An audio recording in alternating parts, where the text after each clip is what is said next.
Buenas tardes, le damos la bienvenida al desarrollo del eje número 2 en teoría general del proceso. Autores: Ana Elena Díaz, Lenín Guadagua, Andrés Osorio Ruiz, tutor Esteban Misael Medina Becerra. En esta oportunidad vamos a analizar el siguiente caso. Pepe es un acusado por el delito de hurto simple que supuestamente ocurrió en una tienda local.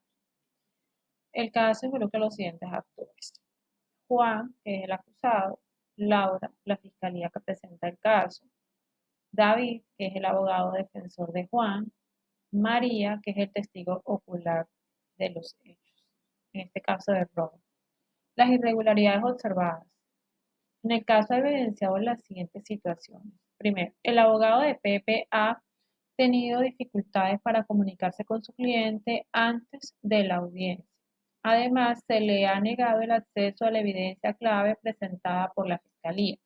El juez a cargo del caso ha mostrado un sesgo evidente hacia la Fiscalía, interrumpiendo frecuentemente al abogado defensor y permitiendo objeciones continuadas de la Fiscalía, mientras que limita las objeciones de la defensa. La Fiscalía ha presentado como prueba un video de seguridad de baja calidad que supuestamente muestra a Pepe en el lugar del hurto. Sin embargo, la autenticidad del video ha sido cuestionada y el abogado defensor no ha tenido la oportunidad de revisarlo. De acuerdo a lo expuesto en, en el caso y a las situaciones presentadas, se identifica que uno de los principios del derecho procesal que se ha violado en este caso es el derecho a la defensa, que de acuerdo con nuestra Constitución política en el artículo 29 y en, digamos, el Código General del Proceso, se establece que existen digamos, unos principios fundamentales del derecho procesal que permiten la contradicción y el derecho a la defensa del acusado. Sin embargo, se ha visto como un sesgo eh, en el desarrollo de la audiencia, donde se identifica que no se le ha protegido este derecho al acusado. Por tal motivo, se desarrolla la norma a continuación. El acusado y la fiscalía deben de tener la misma oportunidad de defensa para que exista una igualdad dentro de los términos, y es el juez quien debe propender a que haya imparcialidad en el proceso. El juez debe actuar como tercero neutral sin mostrar favoritismos, interrumpir constantemente la defensa y permitir excesivas objeciones por parte de la fiscalía es una falta grave a un principio. Igualmente, la publicidad y la transparencia de las pruebas. Las pruebas deben de ser conducentes, deben de ser conocidas y debatidas por todas las partes. Presentar un video sin autenticidad comprobada y sin permitir contradicción vulnera la publicidad de la prueba. Igualmente agrego que en el Código Civil de Procedimiento Civil, en el artículo 42, como deberes del juez, se establece en el numeral 1. Dirigir el proceso, velar por su rápida solución, eh, presidir las audiencias, adoptar las medidas conducentes para impedir la paralización, dilación de los procesos y procurar la mayor economía procesal. Igualmente, el juez debe hacer, en el numeral 2, establece hacer efectiva la igualdad de las partes en el proceso, usando los poderes que este código le otorga, entre otros. ¿Cómo podría haberse aplicado correctamente estos principios para garantizar un juicio justo? Primero, pues el acceso a la defensa, la aplicación correcta. En este caso, el abogado defensor debía tener acceso completo y oportuno al expediente judicial, incluyendo las evidencias audiovisuales, con el fin de preparar adecuadamente una estrategia y ejercer una defensa técnica y eficaz. El fundamento jurídico, pues en la Constitución Política de Colombia, en su artículo 29, eh, manifiesta, toda persona se presume inocente, pues mientras no se le haya declarado judicialmente culpable. Quien sea sindicado tiene derecho pues a la defensa y a la asistencia de un abogado escogido por él, si tiene el recurso y si no lo tiene de oficio durante el juzgamiento. Código Penal del Proceso en su artículo 9 habla de la defensa, de la contradicción y controversia. Las partes tendrán derecho a conocer y contravenir y solicitar todos los medios de prueba y los recursos establecidos en la ley. Contradicción de la prueba. Aplicación correcta.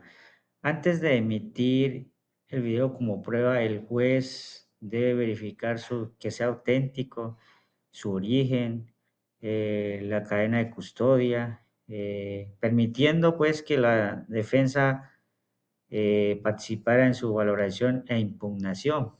Fundamento jurídico, pues en la Constitución Política, en el artículo 29, habla de que toda persona tiene derecho a un debido proceso público y sin dilataciones injustificadas, en el que se observen las formas propias de cada juicio. En el Código Penal del Proceso, en el artículo 9, menciona pues que las partes tendrán derecho a conocer y controvertir y solicitar las pruebas.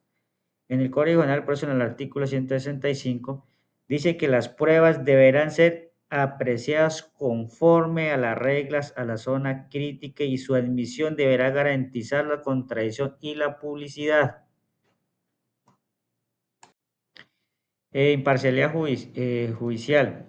La aplicación correcta, el juez debía actuar como un tercero neutral, sin favorecer a ninguna de las partes, otorgando igual oportunidad de participación tanto de la fiscalía o la defensa. El fundamento jurídico, pues en la Constitución Política, en su artículo 228, habla de que la administración de justicia es función pública, sus dimensiones son independientes, los jueces y sus providencias solo están sometidas al imperio de la ley.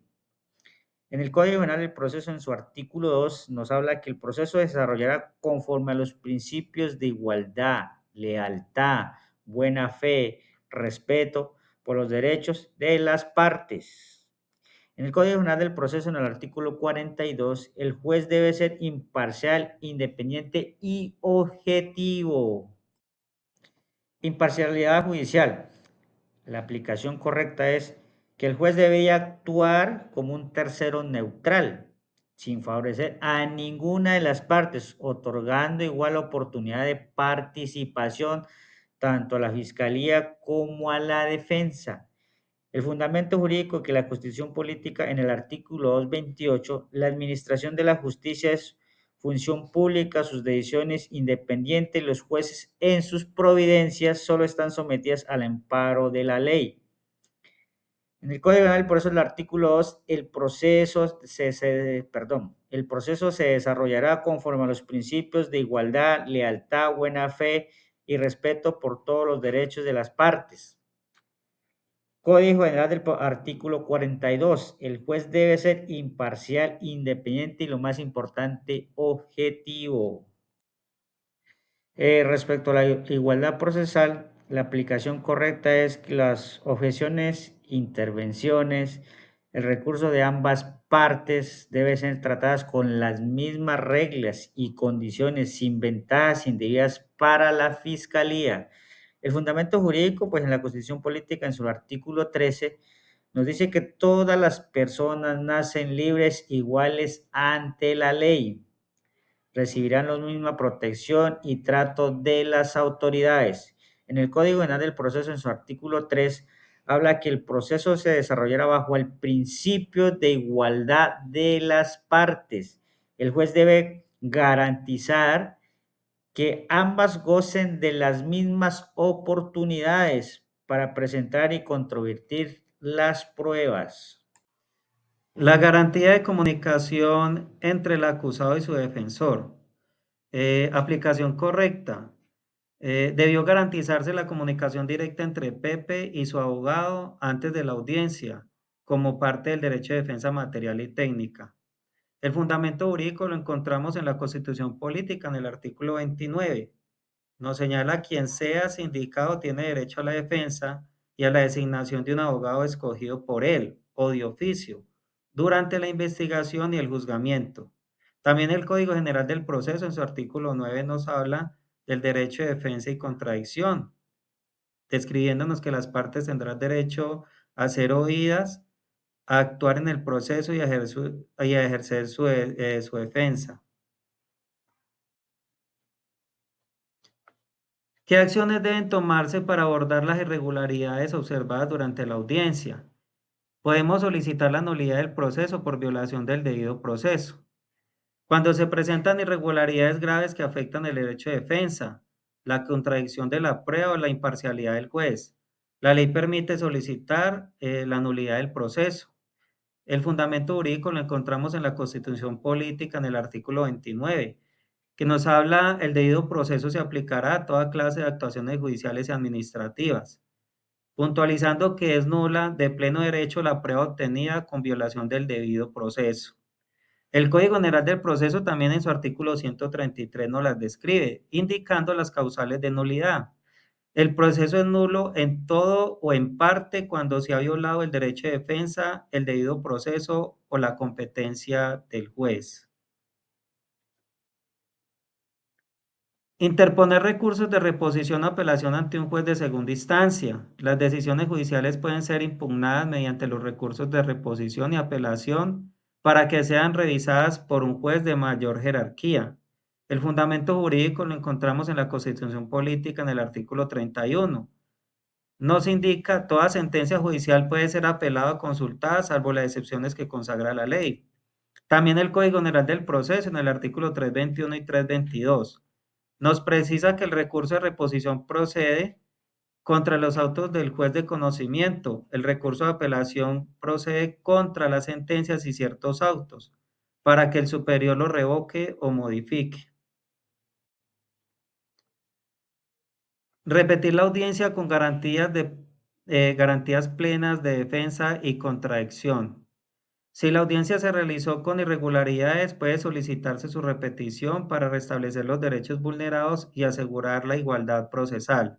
El fundamento jurídico lo encontramos en la Constitución Política en el artículo 29, donde nos indica que toda persona tiene derecho a un debido proceso público sin dilaciones injustificadas, con observancia de las formas propias de cada juicio. El Código General del Proceso en el artículo 9 y 14 también nos lo señala. El artículo 9 nos indica, las partes tendrán derecho a la defensa, contradicción y controversia de las pruebas. El artículo 14 nos indica que el juez adoptará los medios necesarios para garantizar el derecho de defensa y la igualdad de las partes.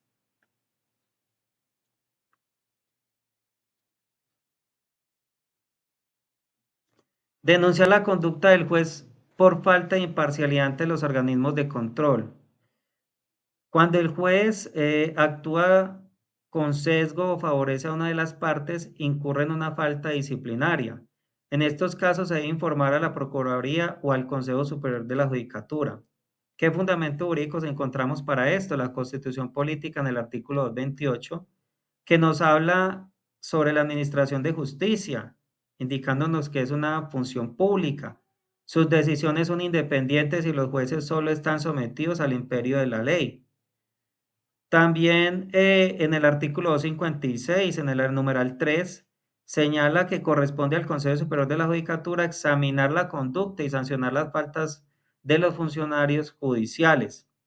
Y el Código General del Proceso en el artículo 42 nos indica que el juez deberá actuar con independencia, imparcialidad y objetividad en el ejercicio de sus funciones.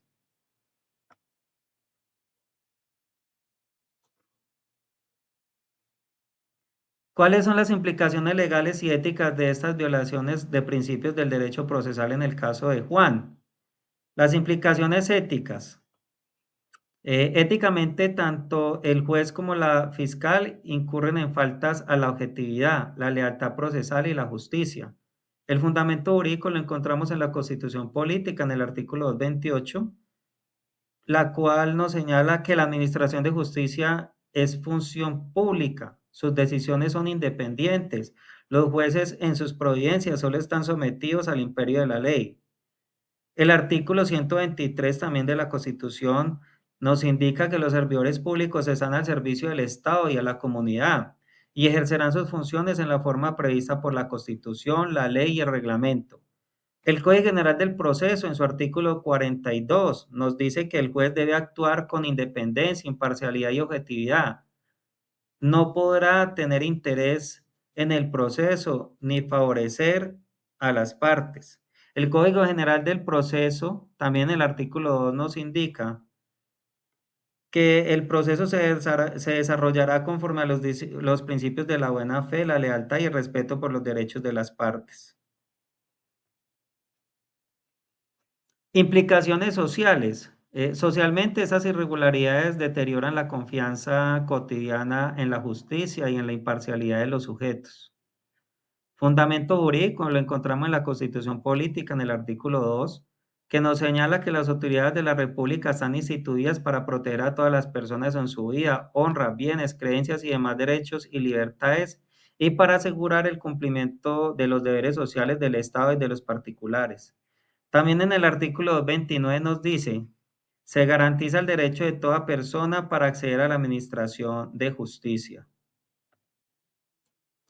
Finalmente, como conclusiones, podemos decir que el caso de Pepe es un claro ejemplo de lo que se puede presentar en la práctica de nuestra profesión como abogados. La vulneración a los derechos constitucionales, las decisiones arbitrarias promulgadas por la falta de ética de algunos profesionales encargados de impartir justicia. Casos del día a día que sin duda manchan el ejercicio adecuado de la defensa, menoscabando los derechos humanos, a los que por demás el mismo Estado debe garantizar sin restricción ni distinción alguna.